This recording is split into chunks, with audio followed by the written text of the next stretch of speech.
Hello, aspiring VAs. I'm gonna show you how to create online jobs PH account. So first thing is to search onlinejobs.ph. All right. So as you can see, the pits up right, na sign up and log in. So there it is sign up and create an account as a worker. Ha, kay dilim ta employer. So if you're an employer, of course, you have to create here. But since we're looking for a job, there ata dapit. Okay. So like, for example, full name. No.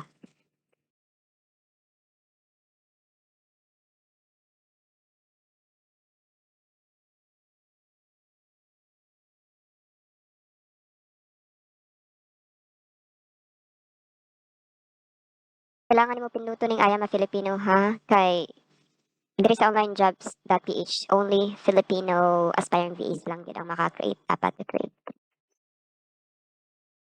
Hi, ubo lyrics diri na lang ana na lang. Okay, singkamas talong sigarilyas man ni si itaw bataw patani kundol patola upo. Okay, so it's upo.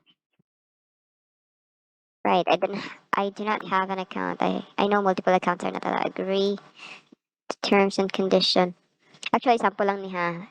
That is why maggama-gamar ako og mga information later. Pero di man nila ako i-continue, so that's totally fine. Okay, never. Okay, got it. Mao na to siya, naka-create na ka, pero dili pa tama human dito because you have to fill out these forms. Alright, so let's continue. Sorry guys for the interruption. My baby just woke up. So job title, for example, data encoder, summary of your skills. Kining job title man good. This is not necessary na kanang kung unsa imong position karon because you're still looking for a job, right? I can create um certific ouch, wait lang na. Certification templates like that. What else? And many more. Char na dragot. I said girl. So desired salary in peso man siya per month. So char lang, nabutang na to 20,000 pesos. Ouch. This is actually gamay lang siya. Honestly. Pero sige lang, let's just try to put 20 pesos per month.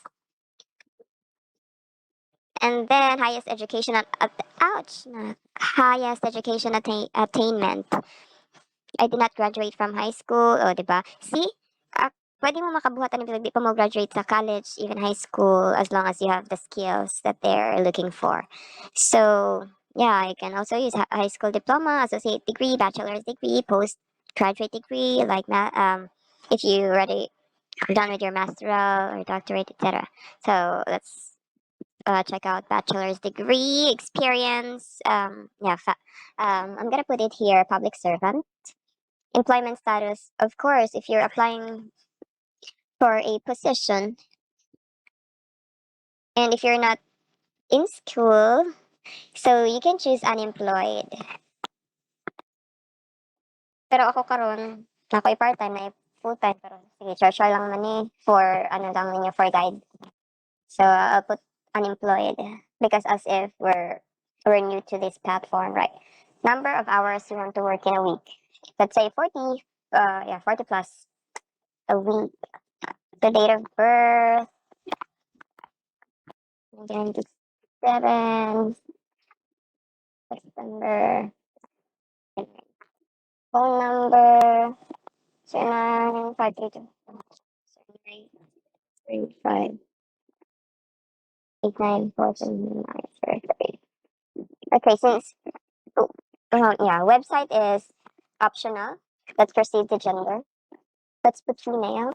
Yes, I'm willing to use time proof. Just in case just in case your client will require you to use time proof. You have to click this. But not all clients will ask you to use time proof.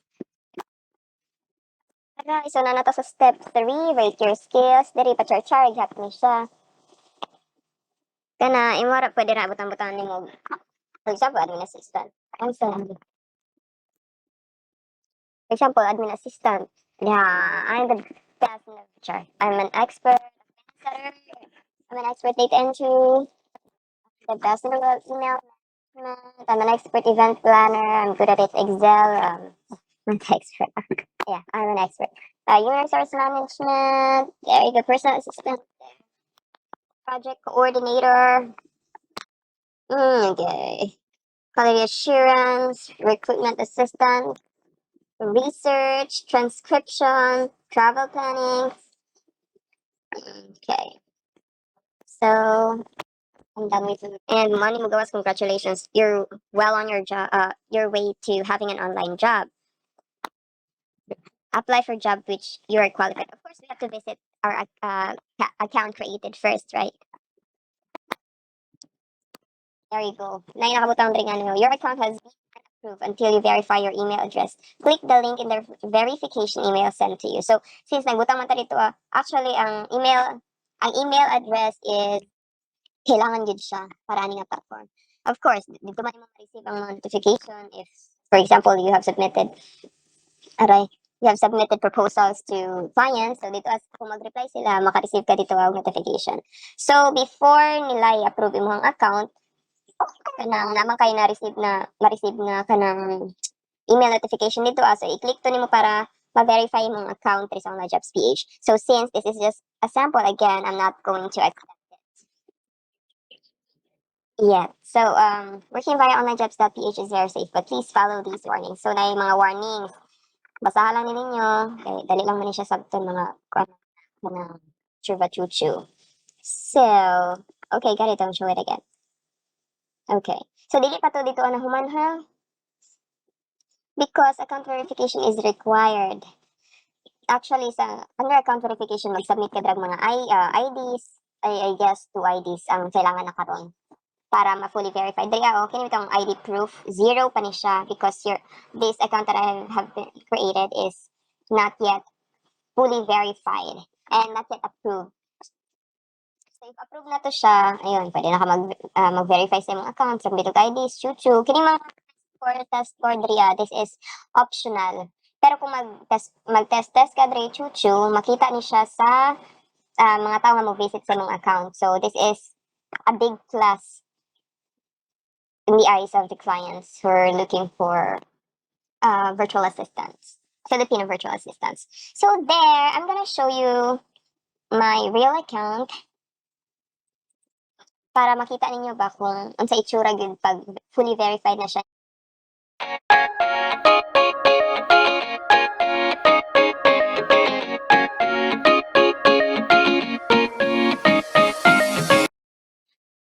Okay, so in the next video, I'm gonna show you how to apply or submit proposals. Alright guys, so mo to siya ang itsura sa verified na account. And hope you like the video tutorial that I've made. This is my first time making a video tutorial for our aspiring VAs. So thank you so much for watching. I hope you like and click subscribe for more videos. Thank you.